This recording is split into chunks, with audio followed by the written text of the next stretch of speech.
Sí, doctor. Un buen día, doctor. Sí, se le escucha. Muy bien. Entonces, continuaremos con el avance de la asignatura. Hoy vamos a ver un nuevo tema. Vamos a hablar sobre el flujo sanguíneo muscular y el gasto cardíaco durante el ejercicio. Además, vamos a complementar con la circulación coronaria y la cardiopatía isquémica.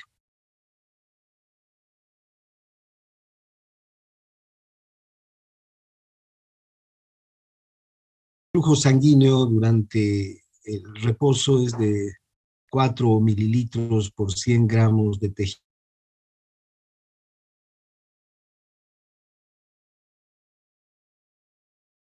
Al flujo de otros tejidos que es alto.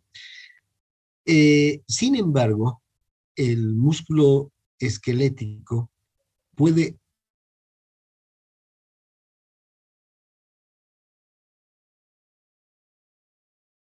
y en el ejercicio extenuante, ese ejercicio intenso, el ejercicio de máximo esfuerzo, hay una también situación estresante enorme a la que es expuesto el sistema circulatorio.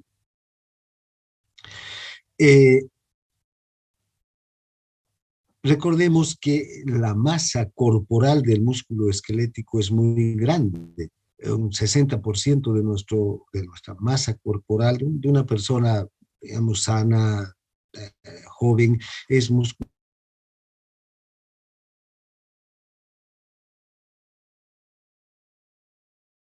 De la masa corporal del organismo está compuesta por músculo.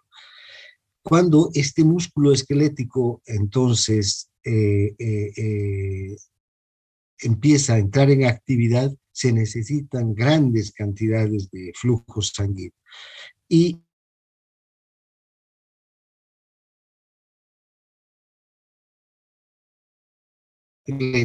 entre 6 a 7 veces en un atleta bien entrenado. En una persona que no es atleta y que requiere un esfuerzo extremo para realizar alguna actividad física, entonces el gasto cardíaco de 5 litros por minuto es totalmente insuficiente para una masa muscular que está demandando nutrientes, está demandando oxígeno y, desde luego, esa demanda de nutrientes y de oxígeno condiciona un incremento enorme del flujo sanguíneo hacia los músculos. Ahora, vean, durante el reposo, la velocidad del flujo sanguíneo a través de los músculos sería de 3 a 4 mililitros por minuto en 100 gramos de tejido. Durante el ejercicio extremo puede llegar a 100 a 200 mililitros por minuto por cada 100 gramos de tejido. En un atleta bien entrenado puede fácilmente llegar hasta 200 mililitros por minuto por 100 gramos de tejido. Cuando un atleta entonces está realizando su máximo esfuerzo, ¿no?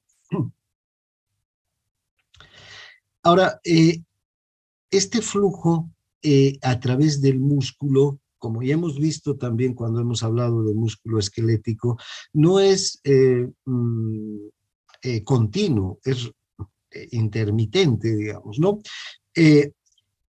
El flujo aumenta y disminuye con cada contracción muscular. Si ustedes pueden observar, aquí tenemos esta gráfica que nos muestra el ritmo del ejercicio, ¿no? La frecuencia de ejercicio de la contracción muscular y el flujo sanguíneo. Estos serían el ritmo al que es sometido el músculo cada vez que se contrae, y se relaja. Se contrae y se relaja el músculo. Bien, ahora vean cómo el flujo sanguíneo de 4 mililitros por minuto por 100 gramos de tejido puede incrementarse cuando el músculo empieza a entrar en acción, ¿no? Con cada relajación va a aumentar el flujo y con cada contracción va a disminuir. Y a medida que el ejercicio es más intenso, ¿vean? Eh, esta, eh, este incremento del flujo y esta disminución del flujo va a estar directamente relacionado con la contracción del músculo y con la relajación del músculo. Cada vez que entonces el músculo se contrae, disminuye el flujo sanguíneo. Y cada vez que se relaja, aumenta el flujo por el músculo sanguíneo. Esto se debe a que cada vez que hay una contracción muscular, las arteriolas, en especial las arteriolas nutricias, las que ingresan, las arteriolas intramurales, las que ingresan al interior de la masa muscular, quedan atrapadas en la masa muscular de ese músculo que está intensamente contraído y las arterias se colapsan. En ese instante deja de haber flujo o disminuye enormemente el flujo. Pero cuando el músculo se relaja, en el instante siguiente, fíjense, en ese momento se libera el flujo sanguíneo a través de la arteria, ¿no? Eh, ahora, durante el ejercicio intenso, todos los capilares se van a abrir cuando hay esta cantidad de flujo sanguíneo que está llegando de manera intermitente con cada relajación. Todos los capilares se van a abrir para permitir una máxima llegada de oxígeno y de nutrientes hacia la fibra muscular. Ese instante en el que aumenta el flujo, entonces todos los capilares están abiertos, todos los capilares están receptivos a el intercambio de nutrientes y de productos de desecho a través de sus paredes para satisfacer las necesidades metabólicas del músculo, ¿no? El flujo sanguíneo entonces es menor durante la contracción que entre ellos, que entre cada contracción. Ahora, ¿cómo se regula el flujo sanguíneo local a nivel del músculo? Si ustedes recuerdan, cuando hemos hablado de la regulación del flujo sanguíneo a nivel local, todos los tejidos, hemos dicho que hay dos teorías. Para empezar, el flujo sanguíneo se regula a nivel local. Eso ya está, digamos, determinado, ¿no? Ya es una verdad científica. Que cada tejido regula la cantidad de flujo sanguíneo que le va a llegar. Y esta regulación del flujo sanguíneo por cada tejido está de acuerdo generalmente a la actividad, al metabolismo del tejido. Cuando aumente el metabolismo, aumente el flujo. Cuando disminuye el metabolismo, disminuye el flujo. Aumenta la actividad y aumenta el flujo. Disminuye la actividad y disminuye el flujo. Directamente relacionado con el metabolismo y la actividad. Ahora, recuerden las dos teorías, la teoría vasodilatadora y la teoría de la falta de oxígeno, por las que se explica el motivo por el que aumenta el flujo sanguíneo. Para que aumente el flujo sanguíneo hacia cualquier tejido, y en este caso hacia los músculos, tiene que haber una vasodilatación, porque de lo contrario no puede aumentar el flujo. Tiene que dilatarse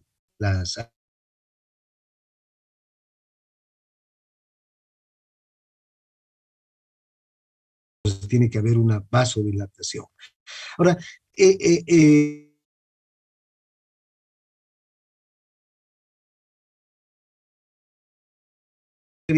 una al aumento de las sustancias vasodilatadoras. Cuando hay un mayor metabolismo, el tejido, el propio tejido, en su actividad metabólica, produce, sintetiza una serie de sustancias, entre ellas la adenosina. La adenosina es una sustancia vasodilatadora que cuando se une a un receptor que tiene en el músculo liso de las arteriolas, produce relajación del músculo liso arteriolar.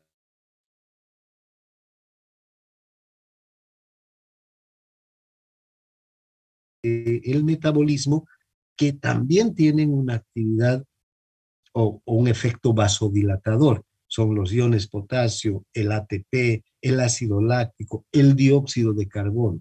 Esa es la teoría vasodilatadora.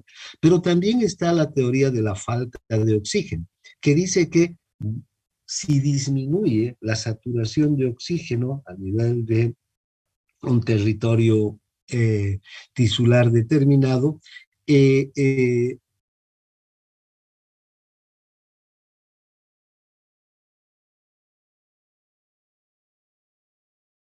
intenso o durante el ejercicio, el músculo consume una gran cantidad de oxígeno para necesidades metabólicas. Y al consumir el oxígeno, disminuye la saturación de oxígeno en la sangre arterial de ese territorio, del territorio que corresponde al músculo que está en actividad. Y esa disminución en la saturación de oxígeno, esa falta de oxígeno, produciría vasodilatación. Entonces, fíjense, estas dos teorías, de las que ya hemos hablado, se cumplen también aquí en la regulación del el flujo sanguíneo a nivel local de cada músculo esquelético cuando éste entra en acción. Disminuye el oxígeno, aumentan las sustancias vasodilatadoras como consecuencia del metabolismo y los vasos se dilatan. Y al dilatarse, conducen mayor cantidad de sangre. Ahora,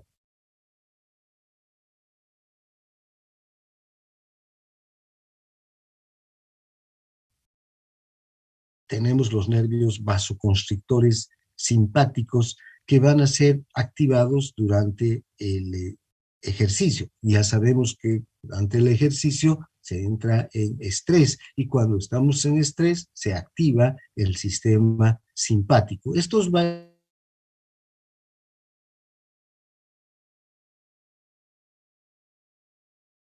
nerviosas.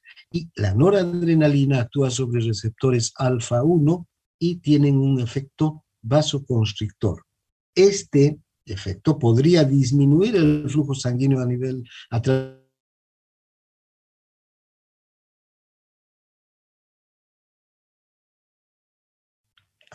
De hecho, esta acción de los nervios vasoconstrictores simpáticos tiene importancia en el shock circulatorio, en los periodos de estrés cuando es necesario mantener una presión arterial normal, etc. Pero, vean, durante el ejercicio, estos nervios, estos vasos periféricos, estos vasos que van a llevar sangre hacia los músculos, no tienen que estar contraídos, sino más bien tienen que estar relajados. Eh, Además de la noradrenalina, de las terminaciones del simpático, también tenemos la noradrenalina de la médula suprarrenal y la adrenalina de la médula suprarrenal. La noradrenalina tiene un efecto vasoconstrictor para actuar sobre receptores alfa, pero la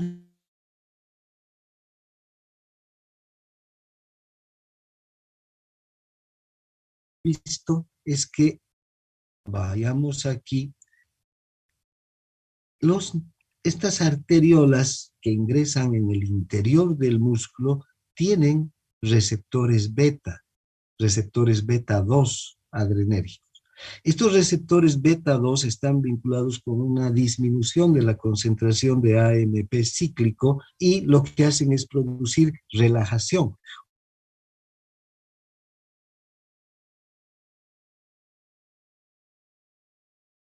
Receptores beta 2 cuando estamos en estrés y en el ejercicio, básicamente, llega a estos receptores y produce vasodilatación. Y durante los periodos de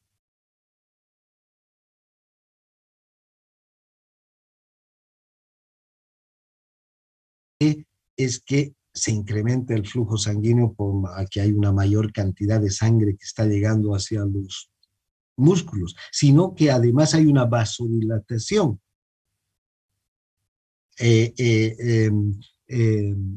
Gracias a la acción de la adrenalina sobre estos receptores beta que están en las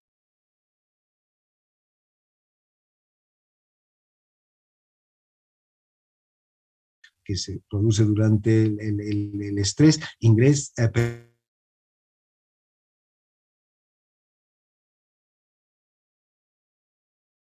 arteriolas endocárdicas para permitir que el flujo sanguíneo se incremente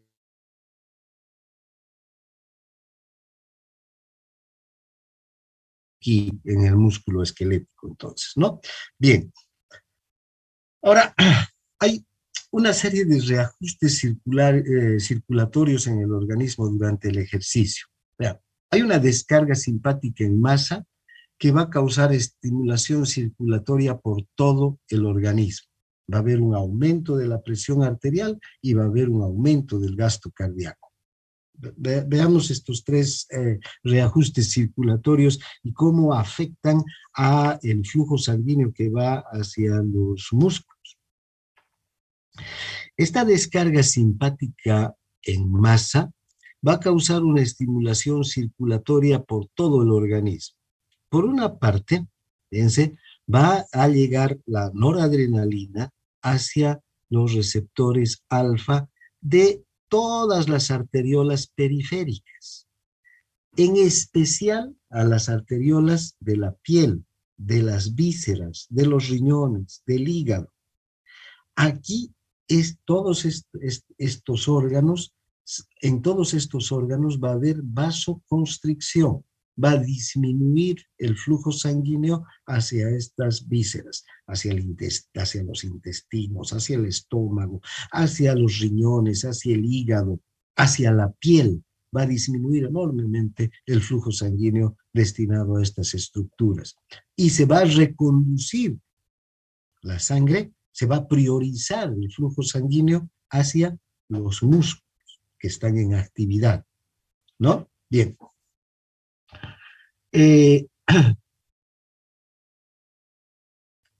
Además, a nivel de las venas, también va a haber una acción de la noradrenalina. Y la noradrenalina sobre las venas va a producir una contracción venosa. Y si hay una contracción venosa, fíjense, toda la reserva de sangre que tenemos en las venas va a ser conducida hacia las cavas y de las cavas a la aurícula derecha. ¿Y qué es lo que va a aumentar? Va a aumentar el retorno venoso. Y ya sabemos que si aumenta el retorno venoso, aumenta el gasto cardíaco. Entonces, vean cómo esta descarga simpática en masa va a aumentar la presión arterial al producir la vasoconstricción arteriolar periférica a nivel de la piel y de todas las vísceras. Y además va a aumentar el gasto cardíaco por la contracción de las venas, ¿no? Que aumentan el retorno venoso. Algo que hay que mantener siempre en la cabeza es que esta descarga simpática en masa no va a afectar a las arteriolas que se dirigen hacia los músculos. ¿Quiénes van a controlar la cantidad de sangre que va a ir hacia los músculos? Son los factores locales. Recuerden, cada tejido controla el flujo y si los músculos ingresan en actividad, estos factores van a ser más importantes que la vasoconstricción masiva, que la descarga de noradrenalina. Entonces, las arteriolas, las metaarteriolas de los músculos no se van a ver afectados por esa descarga simpática, porque van a estar más bien controlados por estos factores locales que van a permitir que esos vasos estén dilatados. Fíjense, mientras todas las otras arteriolas del organismo están contraídas, las de los músculos están dilatadas, las del corazón están dilatados, las del cerebro están dilatados, porque son los tres tejidos que tienen que mantenerse en alta actividad durante el ejercicio. Entonces, pero hablando básicamente de los músculos, sucede esto. ¿no? Entonces, estamos viendo cómo estos reajustes circulatorios lo que hacen es conducir el flujo sanguíneo en mayor cantidad hacia los músculos, aumenta la presión arterial, aumenta el retorno venoso, aumenta el gasto cardíaco. Pero no solamente hay estos reajustes cardiocirculatorios, sino también el simpático, como sabemos, afecta directamente al corazón y el simpático, en una descarga simpática, la adrenalina va a activar el receptor beta 1 que está en el nódulo sinusal y va a hacer que aumente la frecuencia cardíaca. Entonces el corazón va a trabajar más veces, va a bombear más veces por minuto. Pero también la adrenalina va a actuar sobre los receptores beta 1 del músculo cardíaco, que van a contraerse con más fuerza cada vez. Entonces, fíjense, hay una cantidad de sangre que llega, una mayor cantidad de sangre que llega al corazón a través del retorno venoso. El corazón va a recibir esa cantidad de sangre, tiene sus propios mecanismos, el propio mecanismo de Frank Starling que le va a permitir recibir y bombear esa cantidad de sangre, pero que va a ser reforzada a su vez, esa capacidad intrínseca que tiene el corazón, va a ser reforzada por el sistema simpático para aumentar la frecuencia cardíaca y aumentar la fuerza de contracción, de tal suerte que el gasto cardíaco aumente en gran medida. Estos son los reajustes circulatorios que se dan en el organismo durante el ejercicio. ¿Ven? Entonces, los efectos de una descarga simpática en masa aumentan la frecuencia cardíaca, aumentan la función de bomba, contracción de las arteriolas de la circulación periférica y vasodilatación de las arteriolas en los músculos activos, contracción de las paredes musculares de las venas para que aumente el retorno venoso. Entonces, todo esto va a llevar a aumentar la presión de llenado sistémico, va a aumentar el retorno venoso y va a aumentar el gasto cardíaco. Lo que no va a moverse, lo que no se va a modificar es la presión en la aurícula derecha. La presión en la aurícula derecha siempre tiene que mantenerse cercana a cero.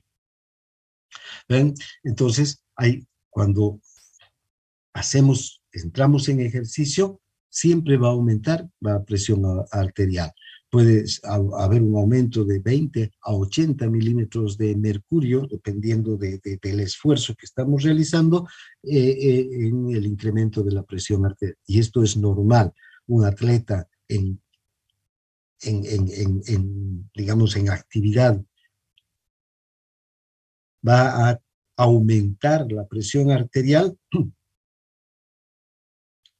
a tal punto que puede llegar de 120, fíjense, o de 100 milímetros la presión media hasta 130, 140, 150 milímetros de mercurio. Y no por eso va a estar con hipertensión, sino que la presión arterial está aumentando para mantener las condiciones ideales para que el flujo sanguíneo se dirija hacia los músculos y los músculos puedan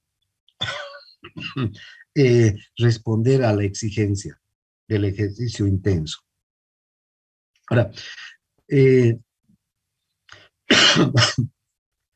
esta vasoconstricción que se produce debido al aumento de la presión arterial,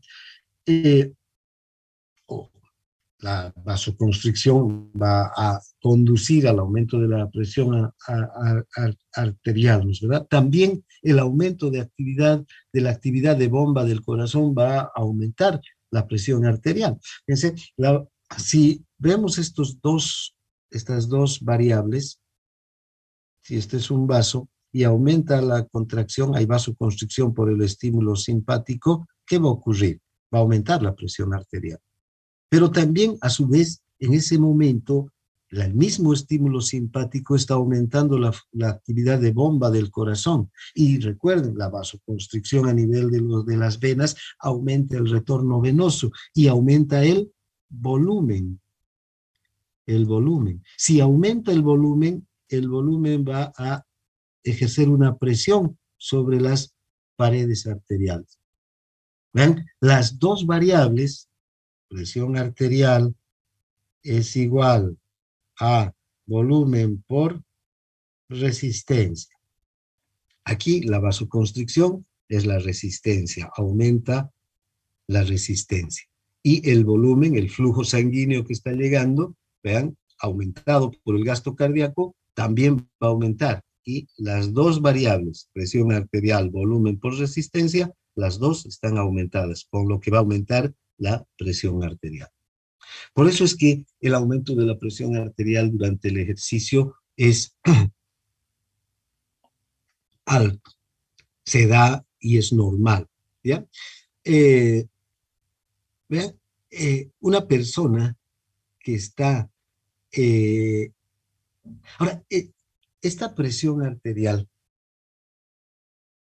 aumentada durante el ejercicio permite que la sangre se redistribuya y que llegue hacia los músculos. Entonces hay una, como les diría, una descarga, ¿no?, del sistema circulatorio. No se concentra en las arterias y en las venas y en las arteriolas esta presión, sino que se está descargando hacia el sistema muscular para que el sistema muscular tenga el flujo sanguíneo necesario para cumplir con sus funciones metabólicas. Aunque este experimento, una persona que está de pie en una escalera y que clava un clavo en el techo, puede tener un aumento de la presión media que puede llegar hasta 170 milímetros de mercurio. Pero este es un aumento muy alto de la presión arterial porque hay un esfuerzo grande y una tensión muy grande para que la persona se mantenga de pie en una escalera y que al mismo tiempo esté clavando un clavo en el techo. Aquí, vean, los únicos músculos que realmente están en actividad son los del brazo que están clavando el clavo, pero el resto de los músculos están en gran tensión para mantenerse de pie en la escalera. Todo ese estrés hace que aumente la presión a niveles bien altos, ¿no? Ahora, hay un solo grupo, pequeño grupo muscular que está descargando, digamos, la tensión, el estrés que se genera durante esta actividad. Pero ¿qué sucede cuando un atleta o una persona está nadando? Fíjense, todos los músculos de la persona están en actividad. Entonces, al estar todos los músculos en actividad, el flujo sanguíneo se distribuye hacia todos los músculos de las piernas, de los brazos, del tronco. Y aunque sube la presión arterial y aunque el nadar es una actividad física intensa, la presión arterial no sube tanto como en esta persona que está clavando un clavo en el techo. La presión arterial media, ¿eh? Solamente va a aumentar entre 20 a 40 milímetros de mercurio.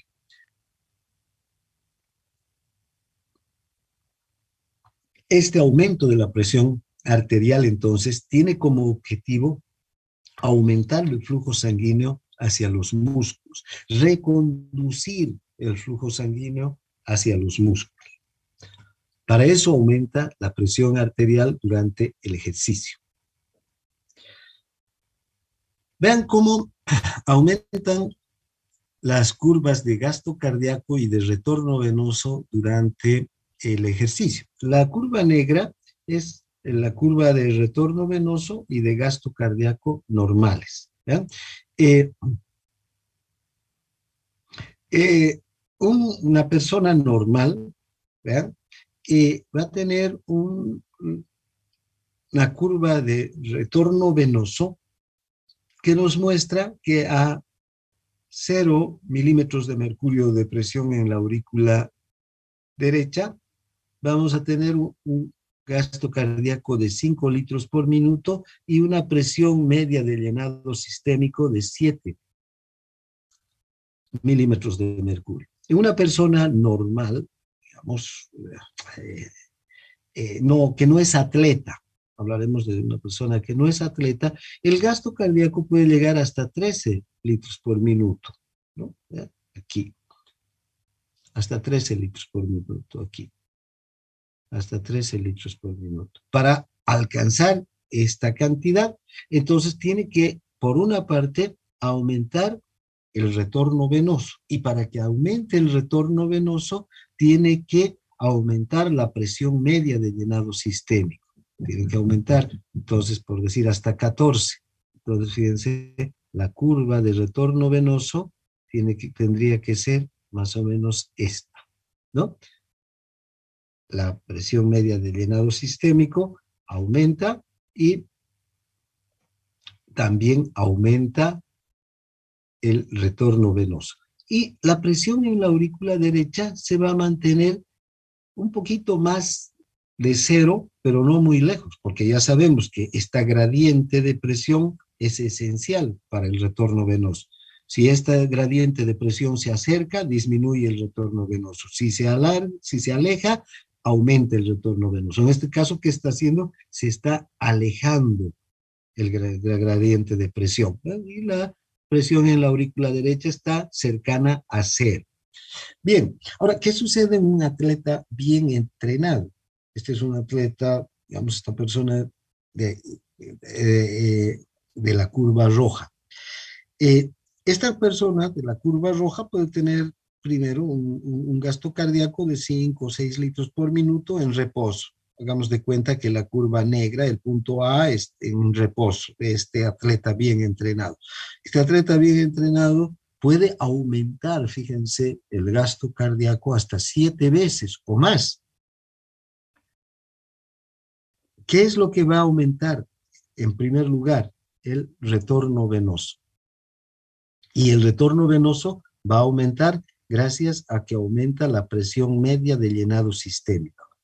Esta gradiente de presión, fíjense, y la presión en la aurícula derecha no se va a modificar gran cosa en este atleta en su máxima, digamos, en su máximo esfuerzo, ¿no? La presión en la aurícula derecha va a estar cercana a cero, pero fíjense cómo la presión media de llenado sistémico aumenta, y al aumentar la presión media de llenado sistémico, aumenta el retorno venoso, y si aumenta el retorno venoso, aumenta el gasto cardíaco. Fíjense cómo las dos curvas de gasto cardíaco se modifican de acuerdo al ejercicio. Lo único que no se va a modificar en las dos curvas, la única variable que no se va a modificar es la presión en la aurícula derecha. Luego, la presión media de llenado sistémico y también el gasto cardíaco y el retorno venoso, la cantidad de sangre, sí se van a modificar, ¿no? Entonces, ahora, ¿por qué hay esta modificación? Porque aquí hay una actividad del sistema simpático. El simpático es el que va a predisponer con esa descarga de adrenalina, de noradrenalina, a que aumente la presión media del llenado sistémico, aumente la contracción arteriolar, periférica, aumente la contracción en las venas para aumentar el retorno venoso y luego aumentar el gasto cardíaco. El aumento del retorno venoso es clave para que aumente el gasto cardíaco.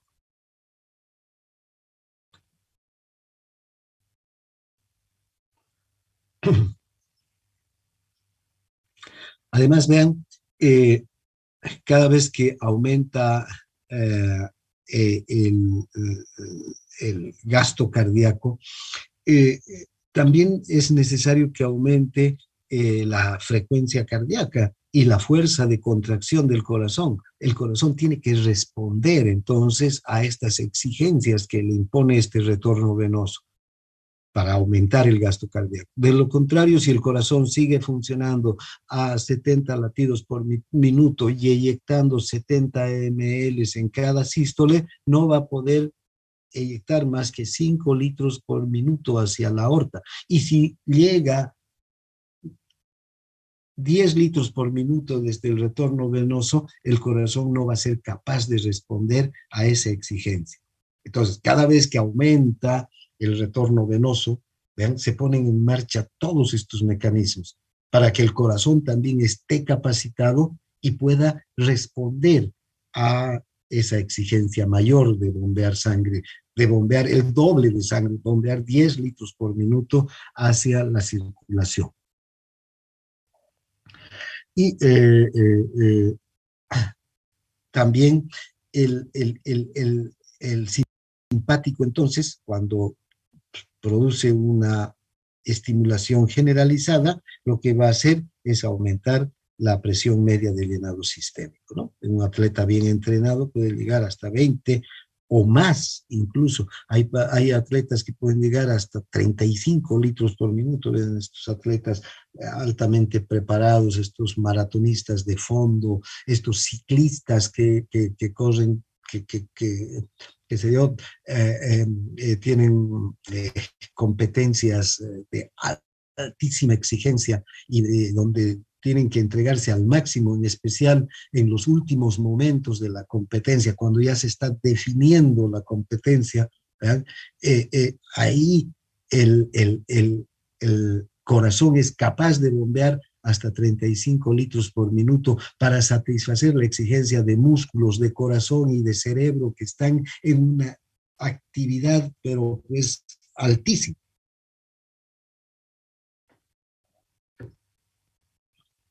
Aumenta entonces la presión media del llenado circulatorio y hay un descenso en la resistencia en todos los vasos sanguíneos al retorno venoso.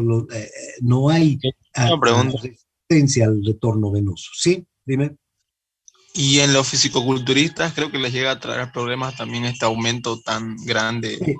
Sí, en los fisicoculturistas sí, les puede traer problemas de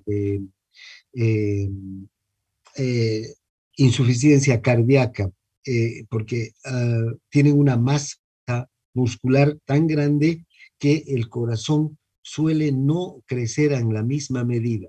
Y en especial en fisicoculturistas, ahora fíjate, hay fisicoculturistas que desarrollan el físico en base a ejercicio, puramente ejercicio, ¿no?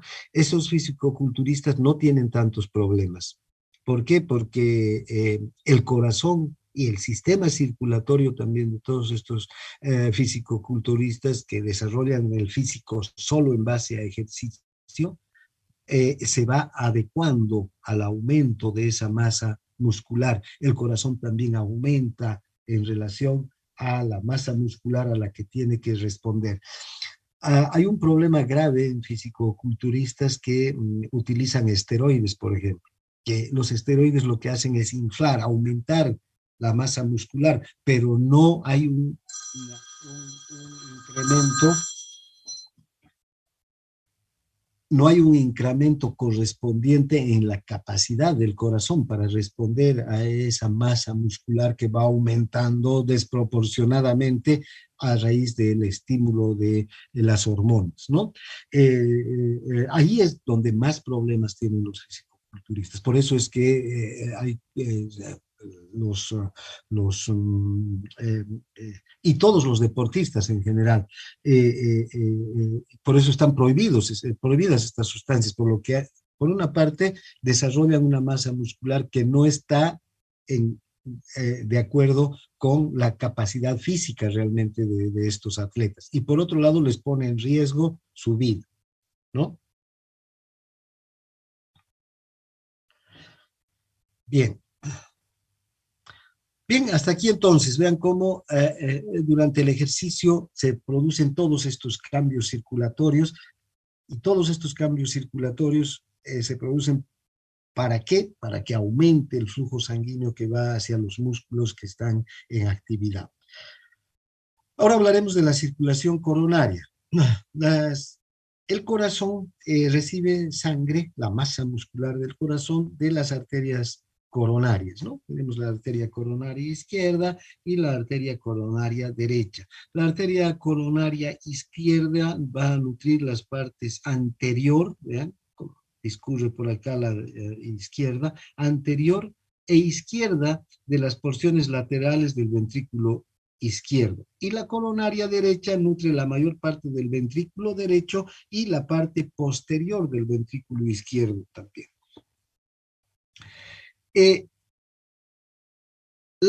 También la sangre que llega al corazón es recogida por las venas, ¿no?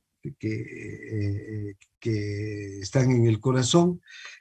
La mayor parte del flujo sanguíneo venoso coronario del músculo ventricular izquierdo vuelve hacia la aurícula derecha a través del seno venoso. Directamente va a ir hacia la aurícula derecha.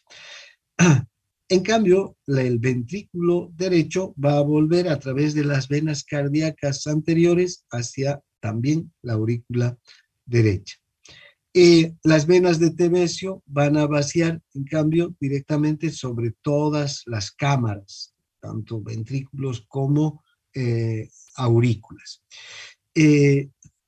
Esta característica de estos senos venosos que vacían su sangre en la aurícula derecha hace que la sangre oxigenada que está viniendo de los pulmones hacia el ventrículo izquierdo tenga una modificación, ¿no? en su concentración. Bien, ahora, ¿cuál es el flujo coronario normal? ¿Cuánto de sangre le llega al corazón durante el reposo y durante el ejercicio?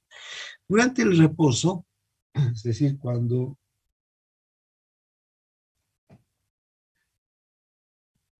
no hay actividad física.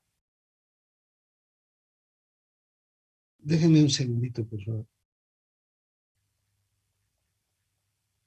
Voy a responder.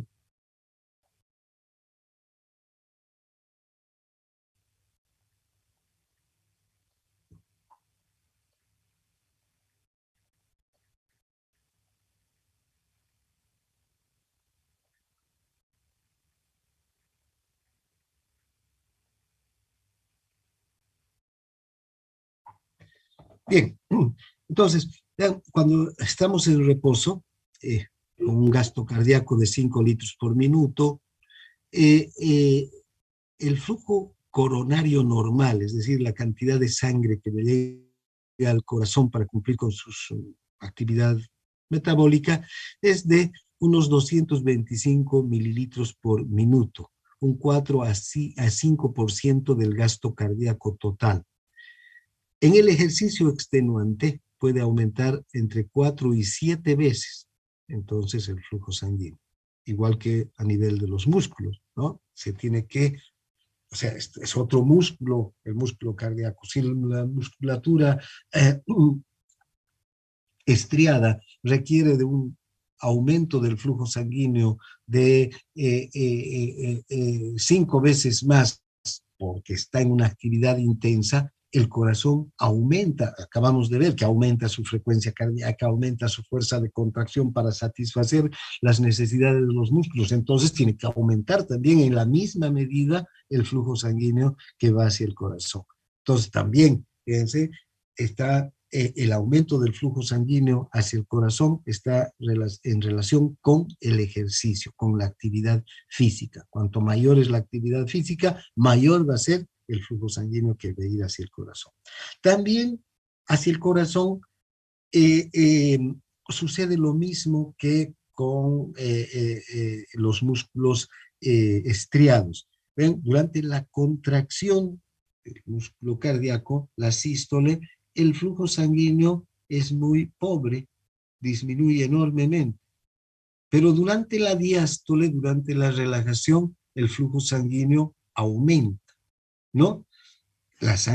Esto ocurre porque durante la sístole, las arteriolas endocárdicas quedan atrapadas en el interior, en la masa del músculo cardíaco, y al resistir esta presión se colapsan y hay muy poco flujo sanguíneo que se mantiene durante la sístole. Durante la diástole el músculo cardíaco se relaja y aumenta en ese momento se distienden las arterias, permiten el paso de la sangre, y vean, aumenta en gran medida el flujo sanguíneo. Y ya sabemos que cuando hay una estimulación simpática, además la adrenalina que procede de la médula suprarrenal va a actuar sobre receptores beta 2 que están en estas arteriolas y las va a relajar más todavía, así para que el flujo sanguíneo pueda aumentar en mayor cantidad, ¿no? Estos, en especial en el ventrículo izquierdo, que ejerce una mayor presión, como ya sabemos, estas diferencias de flujo entre la sístole y la diástole son más marcadas. En cambio, en el ventrículo derecho, en el que las presiones no son tan altas, estas diferencias de presión son menores, desde luego. Estas arteriolas endocárdicas son las que quedan atrapadas, las subendocárdicas, las endocárdicas, quedan atrapadas en el interior del músculo cardíaco. Ahora, el principal control del flujo sanguíneo coronario, también como cualquier otro tejido, es el metabolismo, ¿no? Si aumenta el metabolismo del músculo cardíaco, aumenta el flujo sanguíneo coronario. Los 225 mililitros que llegan por minuto pueden aumentar a 500 mililitros por minuto, de acuerdo a las necesidades de flujo que tenga el corazón. Si aumenta la actividad, si hay taquicardia, hay un incremento de la fuerza de contracción del corazón, entonces va a aumentar la necesidad de flujo sanguíneo. Y está uno de los factores que más que tiene una mayor influencia o es determinante en el incremento del flujo es la demanda de oxígeno. El corazón es muy sensible también a las disminuciones en la oferta de oxígeno, ¿no?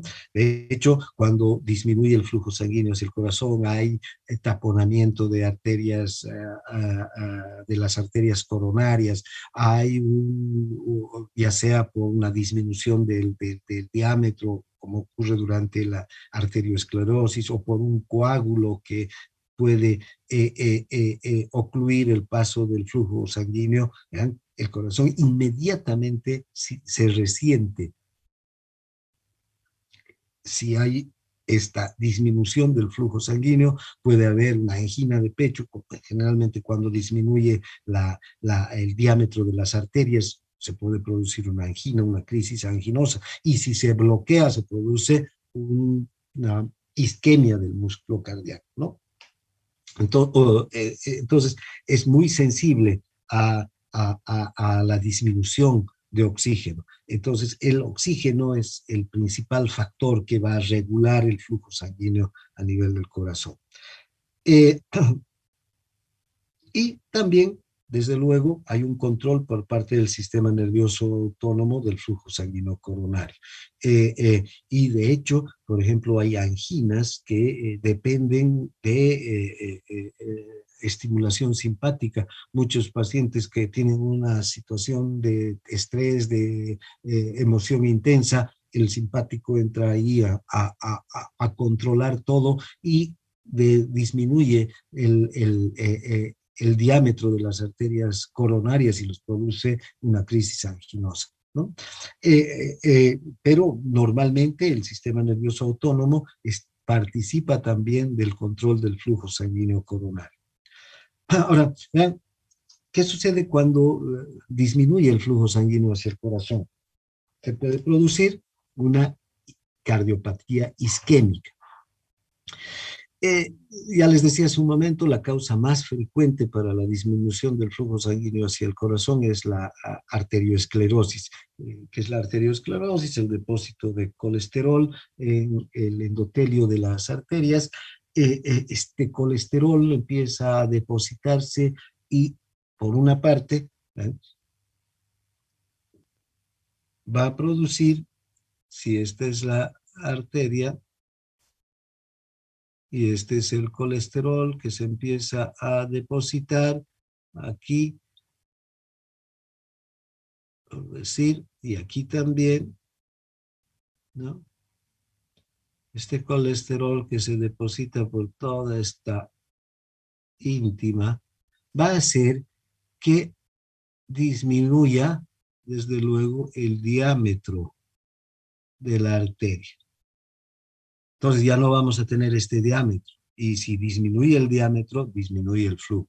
Va llegando cada vez menos cantidades. De hecho, el paciente que empieza a tener una cardiopatía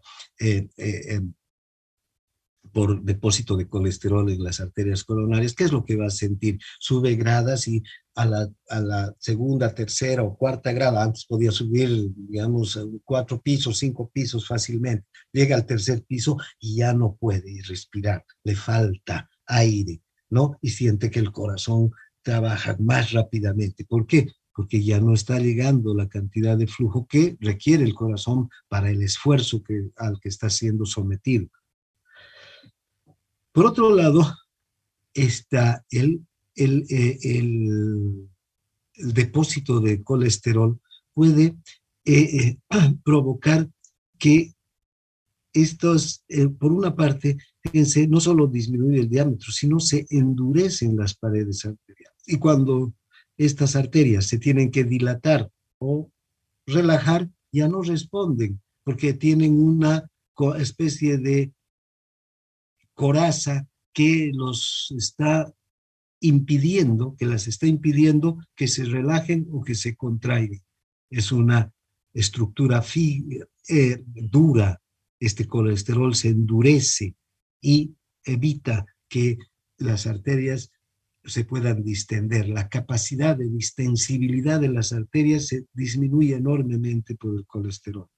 Por otro lado, está también el colesterol puede producir resquebrajamientos en el endotelio y esto va a hacer que se empiecen a formar coágulos aquí y que también taponen más todavía las arterias. Y si un coágulo crece hasta ocluir totalmente la arteria, va a producir directamente una cardiopatía isquémica. ¿Eh? Esta oclusión aguda es muy frecuente por estos cuadros de hipercolesterolemia y arteriosclerosis, pero también se puede producir a consecuencia de un espasmo vascular coronario, cuando el simpático ejerce un efecto tan intenso sobre las arterias coronarias que puede llegar incluso a ocluir el flujo sanguíneo. Y luego se va a producir el infarto de miocardio. Luego de la oclusión, ¿qué va a pasar? Todo el territorio, las células que están después del lugar donde se ha producido la oclusión, van a morir por falta de oxígeno, por falta de nutrientes. Estas células van a morir y esa parte del músculo va a cesar en su función, ¿no? Y no van a responder a la contracción y a la dilatación. Va a producirse entonces ahí lo que se conoce como un infarto de miocardio.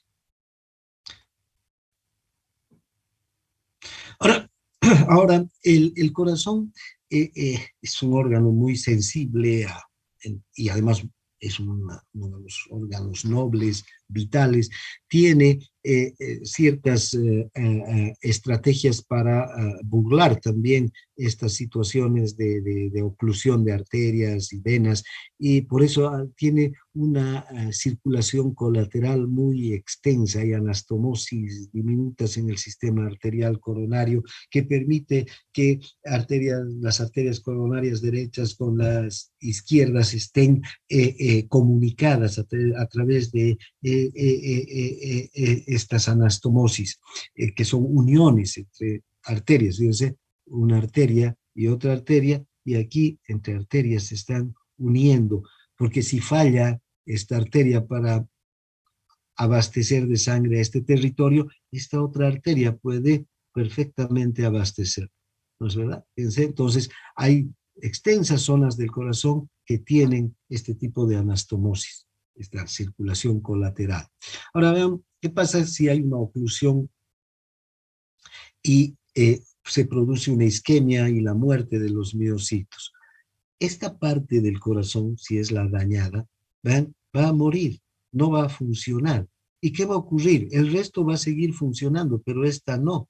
Pero para que se genere una presión alta, para poder bombear la cantidad suficiente de sangre hacia la aorta, la presión tiene que venir de todas las paredes del ventrículo por igual. Todas las paredes del ventrículo, o sea, todas las fibras musculares del ventrículo, de las paredes del ventrículo, se tienen que contraer con la misma intensidad y con la misma fuerza para generar una presión que permita eyectar la sangre hacia la aorta. Si esta parte del ventrículo no ejerce fuerza, fíjense, va a disminuir enormemente la presión en el ventrículo. Y a eso va a afectar a la función de bomba del corazón. De hecho, solamente se va a bombear una parte de lo que del volumen sistólico. En vez de bombear los 70 mililitros por minuto, se van a bombear 50 o 40 y el resto va a ir quedando en el ventrículo además, ¿no? Va a haber un estancamiento de sangre en los ventrículos. Y esto va a afectar más todavía la función del corazón. Además, si el daño está sobre el sistema de conducción, si afecta al sistema de conducción, pueden haber una fibrilación, ¿no? Los ventrículos pueden empezar a trabajar de manera irregular. Hay zonas del corazón que se van a contraer y otras que no se van a contraer, zonas del ventrículo que se van a despolarizar, otras que no se van a despolarizar, y entonces va a haber una contracción totalmente anárquica. Unas fibras se van a estar contrayendo y otras no, y otras se van a estar relajando. Entonces no se va a generar la suficiente presión, ni siquiera para bombear 10 mililitros de sangre hacia la aorta. La fibrilación de los ventrículos es una situación mortal que si no se atiende a ese paciente en ese instante, teniendo un desfibrilador a mano, la muerte del paciente es segura. Fíjense, por causa de esta situación. O también puede ocurrir que esta parte de la debilitación del corazón sea tan importante, pues la de muerte del corazón, de fibras que han muerto del corazón, sea tan importante y tan grande que cuando se contrae el resto, aquí sobresale como, no sé si han visto una pelota o una llanta donde sobresale una parte de la estructura de la pelota por debilitamiento de la pared. Inflamos la pelota y una parte sobresale como un chichón, ¿eh? Igual le va a pasar al corazón, porque esto no va a responder, esto ya no tiene fuerza de contracción, y en algunas oportunidades esta pared queda tan debilitada que se puede romper y se produce una rotura cardíaca que también va a conducir a la muerte inmediata del paciente. ¿Ven? Son estas causas de muerte debido a la oclusión aguda de la circulación coronaria, ¿no? Desciende el gasto cardíaco, porque no hay capacidad del corazón para cumplir con su función de bomba. Puede llegarse a un shock cardiogénico o directamente al estancamiento de la sangre en el corazón.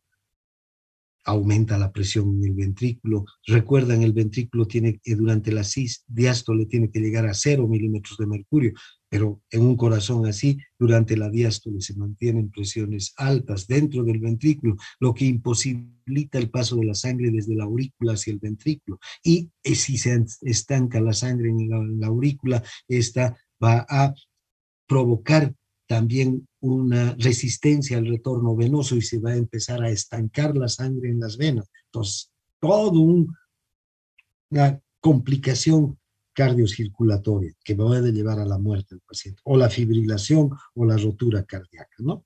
Bien, ahora,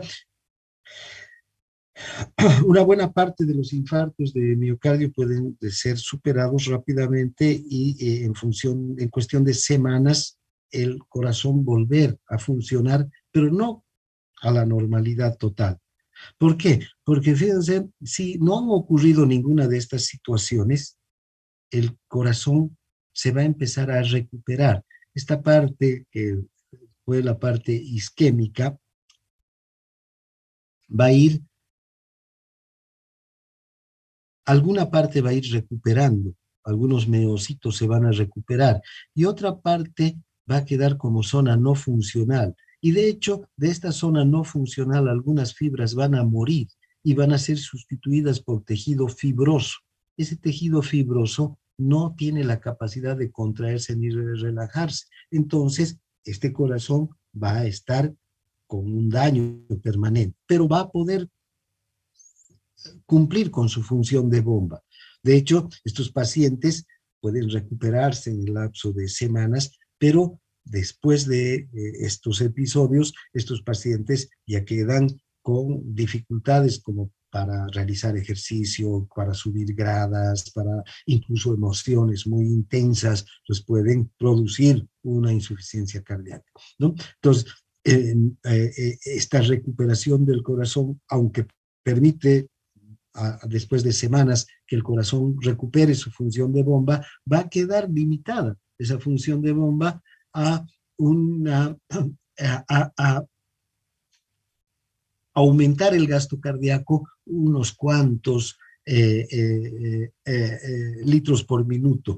Podrá aumentar a 6 a 8 litros por minuto, pero no va a tener la capacidad de aumentar a 13 litros por minuto como un corazón normal, ¿no? Cuando hay ejercicio. Bien, entonces hay también la angina de pecho, que es la contracción progresiva de las arterias. Generalmente esto se da cuando el sistema simpático se estimula demasiado, ¿no? Esta angina de pecho tiene características de que cuando hay una descarga simpática hay una contracción intensa de las arteriolas coronarias, de las arterias coronarias, disminuye el flujo sanguíneo y el paciente siente un dolor, el dolor anginoso por debajo de la parte superior del esternón, sobre el corazón. El dolor se refiere hacia el brazo y hombro izquierdos, hacia parte del cuello, de la cara izquierda, los dedos de la mano izquierda. Es un dolor intenso. En general, estas crisis suelen presentarse de manera recurrente cuando el paciente hace un ejercicio intenso, cuando tiene emociones intensas, y el tratamiento está en base a vasodilatadores, nitroglicerina y otros nitratos, propanolol, que son bloqueantes beta, que van a ayudar a superar la angina de pecho. Las crisis anginosas suelen aparecer y pasar, pero son muy molestosas y producen una sensación muy desagradable de dolor y de angustia en el paciente, ¿no? Y pueden llegar a conducir con el paso del tiempo a la muerte de este paciente. Bien, aquí quedamos. Hasta aquí vamos a avanzar hoy. Bien, antes de terminar la clase, no sé si hay alguna pregunta.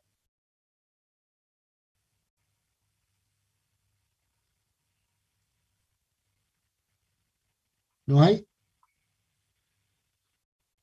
Bueno, si no hay ninguna pregunta, antes de terminar la clase, quiero decirles que todos los años, en el marco de la asignatura, hacemos una investigación durante la vacación, durante las vacaciones. Esta vacación que va a empezar el lunes, entonces yo les voy a dar un trabajo de investigación para que hagan. Este año he elegido el tema de los síntomas persistentes de COVID, para que podamos hacer un sondeo, un estudio entre la población.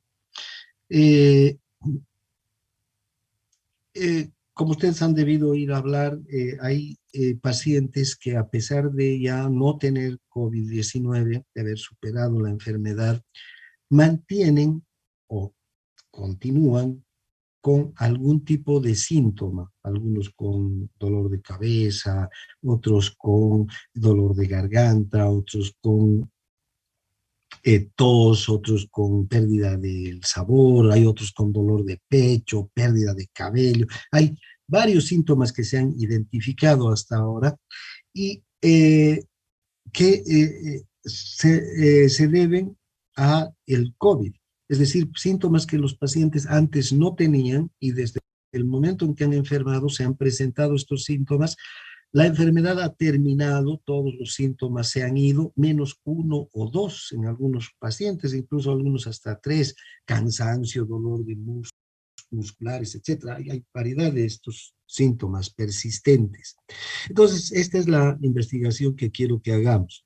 Entonces, a ver, voy a compartir con ustedes una encuesta, un cuestionario que quiero que ustedes apliquen. Este cuestionario, que lo apliquen. ¿Están viendo el cuestionario? Sí, doctor. Sí, doctor, se ve. Este cuestionario quiero que lo apliquen a 10 personas. Ahora, estas 10 personas que ustedes tienen que elegir o que buscar son 10 personas que hayan tenido COVID, ¿sí? Que hayan enfermado. Y que hayan enfermado entre el mes de marzo, cuando ha empezado la pandemia en Bolivia, el mes de marzo del 2020, hasta el mes de junio, ¿sí? De este año. Ya de julio, si les dicen julio, ya no. Que se hayan curado el mes de junio. Entonces, estos pacientes tienen que cumplir ciertos requisitos. Tienen que haber enfermado y haber sido diagnosticados con alguna prueba oficial de laboratorio, ¿no? Entonces, sí, si ustedes preguntan, ¿tuvo COVID? Sí. ¿Con qué prueba la han diagnosticado? Con PCR, mi PCR salió positivo, o la prueba de antígeno, o la prueba rápida, salieron positivas, esos pacientes no necesitan que les muestren la prueba ni nada, solo que ellos les digan. Porque hay muchos pacientes que se han autodiagnosticado, han dicho, dejé de oler, olía a vinagre y no sentía. Esas no son pruebas diagnósticas válidas, ¿ya? Está bien que la gente crea, pero nosotros como médicos no podemos creer en esas situaciones si no es un laboratorio de respaldo. Está claro esto, ¿no? Entonces, Disculpe, doctor. Sí. ¿Entre qué fecha y qué fecha dijo que se tenían que haber enfermado? Entre marzo del 2020 y junio del 2022. Aquí está, fíjate. Marzo del 2000. Cualquiera de las olas, en la primera, la segunda, la tercera, y que se hayan mantenido sus síntomas, algún síntoma. Por ejemplo, puede ser que alguien se haya enfermado en marzo, en abril o en mayo del 2020, se curó y tuvo un síntoma que le duró hasta fines del 2020. Tal vez ahora ya no tiene, pero que tuvo un síntoma que se mantuvo por mucho tiempo. Eso vale, ¿ya? Ahora, esta es una situación. Entonces, pero recuerden que hayan sido diagnosticados con algún método de laboratorio. Entonces empiezan la encuesta. Ahora, ¿a quiénes tienen que hacer ustedes estas encuestas? Háganlos con las personas que tienen a mano. No los quiero mandar a los hospitales, no, ustedes pregunten, tanta gente que ha enfermado hasta ahora, entre sus familiares, entre sus amigos, la gente de su barrio, la gente que vive alrededor de ustedes. No es un trabajo que tengan que ir a buscar información por las calles, ni mucho menos. Háganlo con las personas cercanas, las que ustedes fácilmente tienen acceso. Este es un estudio de un sondeo, que la importancia que tiene es mostrar el valor de los estudios en medicina. Ustedes están formándose en esta carrera y verán que no solamente es aprender síntomas, signos, sino también aprender a indagar sobre ciertos problemas de salud entre la población. Eso es parte de ser médico. Bien, entonces, pregunten a sus amigos, a sus familiares, a sus conocidos, a sus vecinos, y en esas personas hagan esta encuesta. La encuesta es sencilla. ¿Ven? Ahí tiene algunas preguntas generales. Dice, lugar donde vive el paciente entrevistado, el barrio, la comunidad, si vive en el barrio, qué sé yo, La Morita, en el barrio Los Olivos, no sé, Máquina Vieja, o vive en el Plan 3000, o vive en Montero, o vive en Guarnes, ¿no? Aquí ponen el lugar. Luego sigue, fíjense, la edad del paciente. Está agrupado en grupos de edad. Entonces, si tiene entre 15 y 19, si tiene 18 años, aquí, ¿no? El sexo, es hombre o mujer. Aquí van a tener cuidado porque es en qué mes y año tuvo la enfermedad. Entonces, les dirá, ay, no queremos el día exactamente. Ustedes pueden poner el mes y el año nada más, ¿sí? Digamos, les dice, me enfermé en mayo del año 2021. Suficiente, no hace falta mayor precisión, ¿de acuerdo? Luego, sí. Por tu desempeño en las Olimpiadas Anatómicas Nacionales. Bien, ahora, la prueba que le hicieron para el diagnóstico fue PCR, antígeno, otra. ¿Qué otra le han hecho? El curso clínico de la enfermedad fue leve. Si leve, quiere decir que tuvo muy pocos síntomas, no fue molestosa la enfermedad, y pasó como si nada. Moderado es cuando la enfermedad fue machacona, el paciente se tuvo que quedar en casa, con algún tratamiento, etc. Pero ¿qué pasó? Eso es moderado. Y finalmente grave es cuando el paciente incluso tuvo que ser hospitalizado, ¿verdad? Y finalmente hay el asintomático, el que no ha tenido ningún síntoma, pero por algún motivo un diagnóstico les ha dado la enfermedad. Ahora, la próxima dice, ¿usted tiene algún síntoma o molestia que persista? Persista quiere decir que continúe o que haya persistido más de 3 meses después de la enfermedad, ¿ya? Si les dice sí, anotan aquí, y si no, anotan aquí. Y si les dice no, termina la entrevista. Ya no tienen que preguntar más, porque si no tuvo ningún síntoma, ¿para qué seguir preguntando? Ahí acabó. Si les dice sí, entonces vean, aquí tienen este listado de síntomas, ¿no? Que son los que hasta actualmente recoge la literatura a nivel mundial.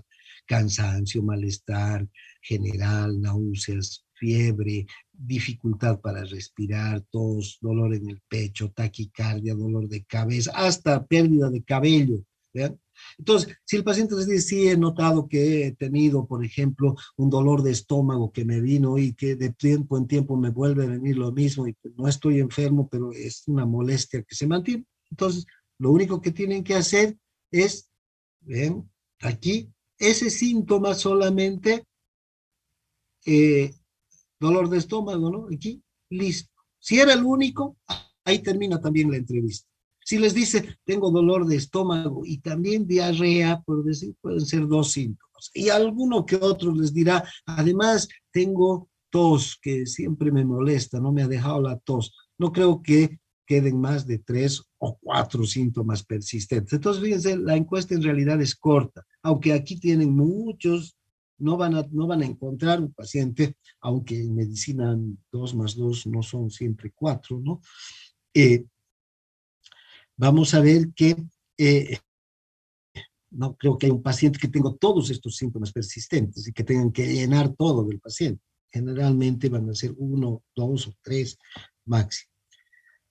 Ahora, puede ser también que no hubiera un síntoma de estos y que el paciente les diga otra cosa, digamos, que no está dentro de estos. Entonces, anotan aquí, ¿no? Aquí abajito lo anotan, porque puede ser algo interesante, algo nuevo que se presenta en él, así como hay tantas referencias de síntomas persistentes, podría haber algo que un paciente siente y está bien que lo tomemos en cuenta. Entonces, anotamos ese síntoma. Aquí hay espacio para que anoten. Bien, con lo que termina la encuesta. Una vez que tengan la encuesta, ¿hay alguna consulta sobre la encuesta? ¿A cuántas personas debemos realizarla, A doctor? 10, a 10, ¿ya? Máximo 10, 10. Ahora, si pueden unas cuantas más, mejor. Cada día dejo a ustedes, pero por lo menos 10 pacientes, ¿sí? A 10 personas. Esto lo pueden hacer durante toda la vacación. No tienen no es para mañana, para pasado. Váyanlo haciendo con calma. Encuentran a alguien que tuvo, háganle la encuesta. ¿Está claro? Sí. Finalmente aquí tienen que poner el nombre del estudiante y su registro, ¿ya? Estas encuestas me van a entregar en la primera semana después de clases, ¿ya? Porque yo los voy a hacer procesar estas encuestas en una base de datos. Pero, mientras tanto, quiero que ustedes, además para completar todo esto, eh, voy a dejar de compartir. Quiero que ustedes, ¿dónde estamos? ¿Cuál es? Creo que está.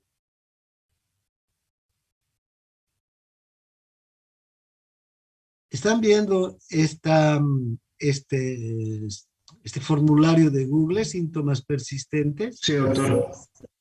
Quiero que ustedes agarren sus 10 encuestas y las metan en este formulario. También, fíjense, es muy sencillo esto y una vez que tienen la encuesta no tienen ni que escribir, a no ser solo su nombre, el nombre de ustedes, el nombre de su registro y luego es prácticamente ir incorporando, metiendo la información de la encuesta, ¿no? El lugar donde vive el paciente, la edad, seleccionan una de las edades, hombre, mujer, en qué mes tuvo la enfermedad. Aquí quiero que, si cuando van a entrar a ¿dónde está? ¿En qué mes tuvo la enfermedad? Me parece que este nos da mes, día y año. Ustedes aquí, cuando les salga este calendario,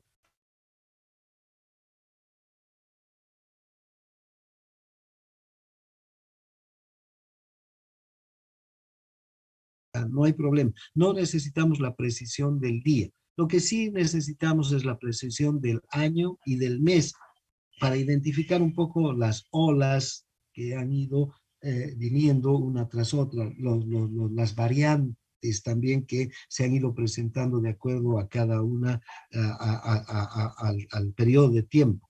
¿Ya? Eso va a ser interesante para la investigación. El día no es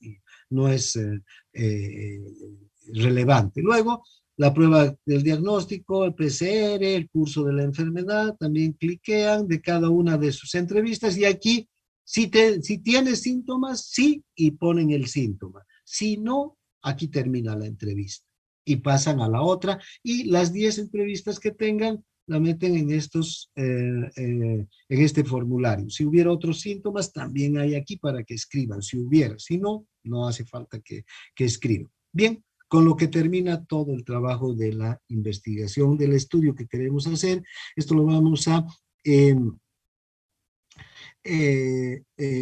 procesar y luego vamos a analizar entre nosotros y lo vamos a compartir a nivel de la carrera para ver un poco también el trabajo que se hace a nivel de curso, ¿no? De que los estudiantes no solamente hacen actividad en aula, en laboratorio, sino también hacen actividad de investigación. Bien, eso es todo lo que quería compartir con ustedes. ¿Alguna pregunta? Usted nos va a compartir el cuestionario, ¿no? En la entrevista. Correcto. A ver, sí, muy bueno. Bien, yo les voy a poner tanto el cuestionario, la entrevista, unas instrucciones también para que puedan guiarse mejor en el WhatsApp, ¿ya? Pueden ustedes descargar el cuestionario e imprimirlo y utilizar, pero también pueden, a partir de hoy día, pedir el cuestionario a don Alfredo, ¿ya? Yo he dejado ya un modelo donde don Alfredo, y ustedes van, le dicen, dame 10 hojas del cuestionario, 10 modelos, 10 ejemplares del cuestionario del doctor Rivera, y él les va a dar, no tienen que pagar nada, él les va a dar, yo voy a arreglar con don Alfredo eso, ¿ya? Entonces ustedes recójanlo, si tienen, ahora sí, si les facilita a ustedes imprimir en su casa y la molestia ir donde don Alfredo, no lo hagan, pero si no, don Alfredo les va a dar, él se los va a imprimir ese ratito, se los va a fotocopiar y les va a entregar los 10 ejemplares para que ya puedan empezar la investigación. ¿De acuerdo? Pero de todas maneras, ustedes van a tener un archivo del cuestionario y un archivo de las instrucciones para que puedan hacer. Y van a tener también la dirección de formularios, de este formulario de Google para incorporar la información al formulario.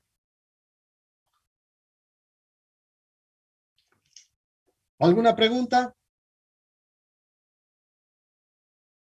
Si no hay más preguntas, aquí doctor, ¿sí? Y si alguna persona ha tenido más de 2 veces, digamos, Está bien. 2 veces. Ha venido, puede ser que haya tenido más de 2 veces, ¿no?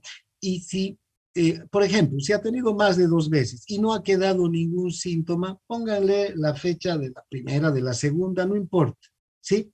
Si ha tenido más de 2 veces y en alguna de esas le ha quedado un síntoma, entonces pónganle la fecha de la vez que ha tenido el síntoma persistente. ¿De acuerdo? Por ejemplo, Okay, puede haber tenido en marzo del 2021 y ahí no le ha quedado ningún síntoma persistente. Y luego el año pasado, en diciembre, ha tenido otra vez, ¿ya? Y ahí le ha quedado un dolor de cabeza o falta de olfato o una distorsión en el sabor, ya no siente los mismos sabores que como sentía antes, nota diferencias, entonces la fecha de diciembre del año pasado. ¿De acuerdo? Listo, doctor. Gracias. Muy bien, entonces en eso quedamos. Nos vemos mañana en clases para continuar con el avance de la asignatura. Gracias por su participación. Nos vemos en práctica.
Lectorio es una plataforma genial construida para estudiantes de medicina alrededor del mundo. Es uno de los recursos más completos que he encontrado y que me ha ahorrado muchísimo tiempo de estudio. Lo he estado usando para prepararme para el Step 1 del USMLE y también para repasar algunos temas de medicina clínica antes de empezar mi internado aquí en Inglaterra. Tienen más o menos videos en 800 diferentes temas en relación con la medicina, y los videos no los hace cualquier persona, los videos los hacen doctores, profesores de universidades. Mi método favorito para estudiar son los bancos de preguntas, lo cual hace Lectorio perfecto para mí, ya que no solo tiene bancos específicos para los exámenes de USMLE, sino también otros más generales. Aprendizaje espacial. Te repite nuevamente la pregunta, ¿no?